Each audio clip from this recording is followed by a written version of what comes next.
विद्यार्थियों, मैं बीडी त्रिपाठी प्रगति संस्थान अन्नापुर से आप लोगों को विज्ञान में विटामिन की जो क्लास चल रही थी उसी को थोड़ा कंटिन्यू करेंगे आगे।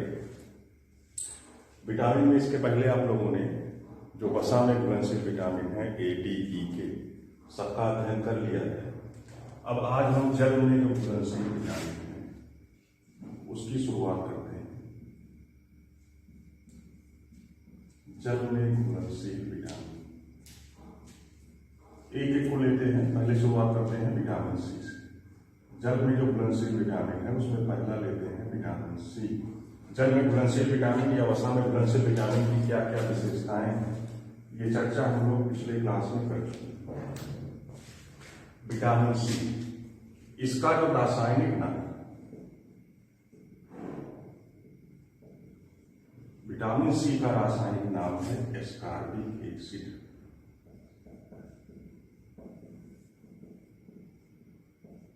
इसी से एक महत्वपूर्ण क्वेश्चन आता है इसके रासायनिक नाम से कि परीक्षाओं में पूछा जाता है कि कौन सी ऐसी विटामिन है जिसको एसिड की उपमा दी गई है, तो आपको बताना है विटामिन सी, क्योंकि इसका रासायनिक नाम ही एस्कॉर्बिक एसिड है। अब इसके स्रोत पे आ जाते हैं। इसका स्रोत क्या है, किन किन चीजों में ये पाई जाती है, ये लगभग सभी को पता होगा। जितने भी खट्टे भोज्य पदार्थ हैं उसमें सबसे ज्यादा विटामिन सी पाई जाती है, जिसमें सबसे पहला फल का नाम आता है आंवला, संतरा, नींबू, हरी मिर्च, हरी सब्जियां इत्यादि। जितने भी खट्टे भोज्य पदार्थ हैं ये ध्यान दीजिए, सबसे पहला नाम आंवला का आता है, उसके बाद जो खट्टे भोज्य पदार्थों में संतरा है, नींबू है, हरी मिर्च है, इन सभी में विटामिन सी पाई जाती है। अब इसमें देखिए चर्चा एक आ गई मिर्च की, तो मिर्च के बारे में थोड़ा बता दें। आंवला, आंवले में जो कसैलेपन या खट्टेपन का कारण है, आंवले में पदार्थ पाया जाता है जिसको कहते हैं टैनिन। तो आंवले के कसैलेपन या चपराहट का जो कारण है वो टैनिन है। ये जो मिर्च है इसके बारे में थोड़ा सा जान लो। मिर्च के जो तीखेपन या उसके चपराहट का कारण है उसमें पाए जाने वाले पदार्थ कैप्सेसिन के कारण होता है, और जो इसका रंग होता है, मिर्च के रंग का जो कारण होता है वो होता है कैप्सेथिन। तीन चीजें इसमें भी ध्यान दें कि आंवला के कसैलेपन का जो कारण होगा वो टैनिन होगा, मिर्च के तीखेपन का कारण या चपराहट का जो कारण है वो कैप्सेसिन नामक पदार्थ है, और उसके जो कलर या रंग के लिए जिम्मेदार है वो कैप्सेथिन। ये तो हो गई इसके बारे में जानकारी, इसका स्रोत हो गया, इसका रासायनिक नाम हो गया। अब इसकी कमी से होने वाले रोग, कमी से रोग, पहली चीज तो स्कर्वी, इसकी कमी से जो रोग होगा उसका नाम है स्कर्वी। स्कर्वी में होता क्या है, पहला चीज लगभग 3 लक्षण इसमें आएंगे। पहला तो मसूड़ों से खून आना और घाव का जल्दी ना, मसूड़ों से खून आना या घावों का जल्दी न भरना स्कर्वी का ये भी लक्षण है।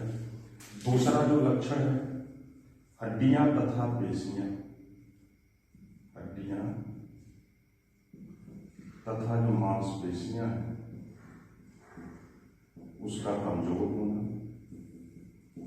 तीसरी कंडीशन में होता है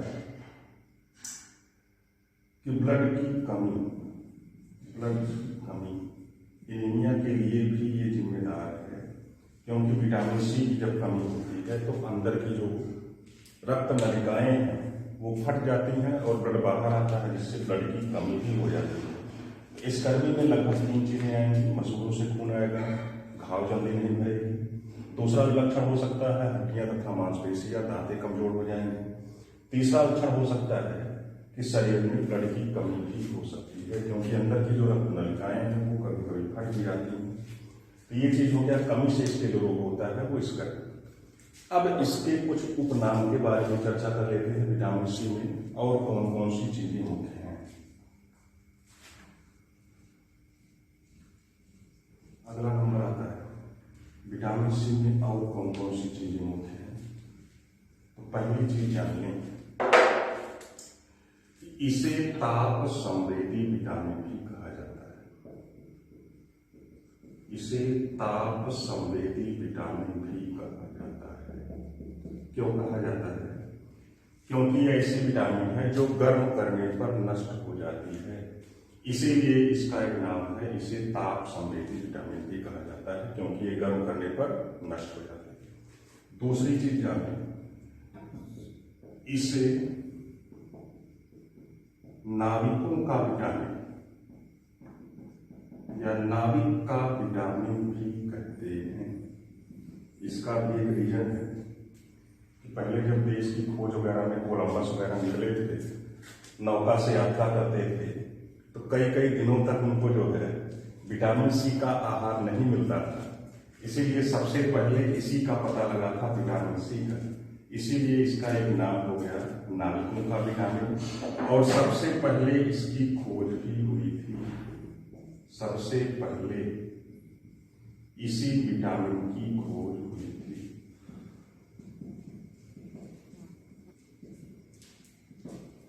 तीन चीजें आपने जान लिया, ताप संवेदी विटामिन कहा जाता है, इसे नाविकों का विटामिन भी कहते हैं, सबसे पहले इसी विटामिन की खोज भी हुई थी।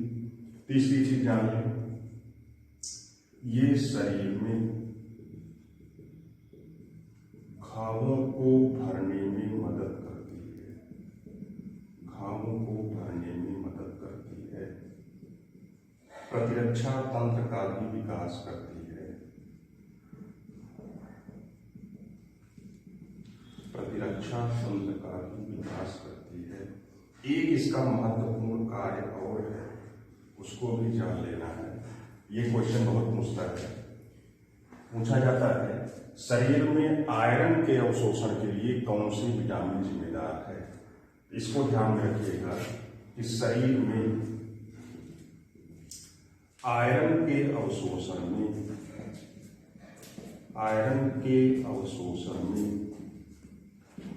विटामिन सी की मुख्य भूमिका है।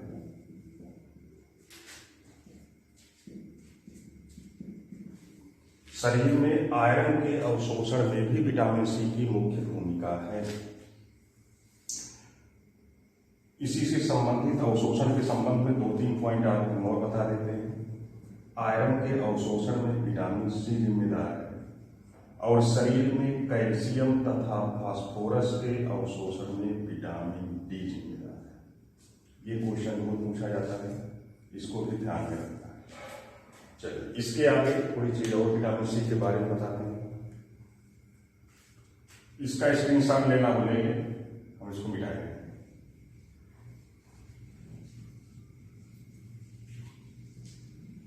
एक इसका नाम और है, यदि क्वेश्चन पूछा जाता है, इसे बॉन्डिंग विटामिन भी कहते हैं। क्यों कहते हैं, इसका भी कारण है। बॉन्डिंग विटामिन या पेशियों को जोड़ने वाले विटामिन क्यों कहा जाता है? एक चीज आप जानते होंगे, अस्थि से अस्थि को जोड़ने का कार्य करता है, अस्थि से अस्थियों को जोड़ने का कार्य करता है लिगामेंट या इसी को हिंदी में कहते हैं अस्थियां। और अस्थि को मांसपेशियों से जो जोड़ता है, अस्थि को मांसपेशियों से जोड़ने का कार्य करता है टेंडन, इसी की हिंदी है कंडन। अस्थि को अस्थि में जोड़ने का कार्य लिगामेंट करता है, अस्थि को मांसपेशियों से जोड़ने का कार्य टेंडन करता है। तो इस लिगामेंट में जो प्रोटीन पाई जाती है उसको कहते हैं कोलेजन प्रोटीन। लिगामेंट में जो प्रोटीन पाई जाती है कोलेजन, टेंडन में जो प्रोटीन पाई जाती है उसका नाम है इलास्टिन। अस्थि को मांसपेशियों से जोड़ता है टेंडन, टेंडन में जो प्रोटीन पाई जाती है इलास्टिन, अस्थि को अस्थि से जोड़ने का काम करता है लिगामेंट स्नायु, इसके लिए इसमें जो प्रोटीन पाई जाती है वो कोलेजन, और दोनों प्रोटीन के निर्माण में विटामिन सी की भूमिका है।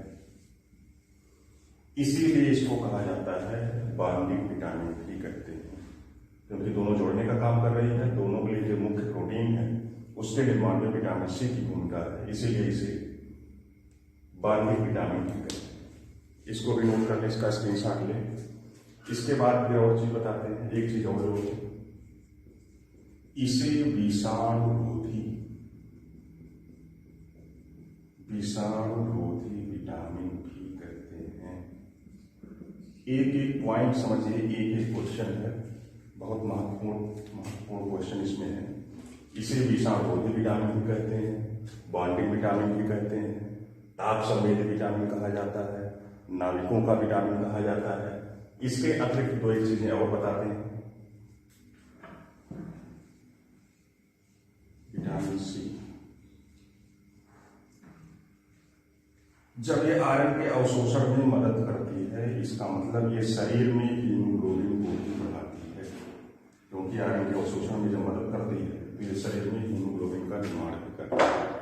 एक चीज और क्वेश्चन पूछा जाता है कि ऐसी कौन सी विटामिन है जो सबसे तेज कार्य करती है, तो सबसे तेज कार्य करने वाली विटामिन, सबसे तेज कार्य करने वाली विटामिन ये भी माना जाता है विटामिन सी को। या पूछा जाए जल में घुलनशील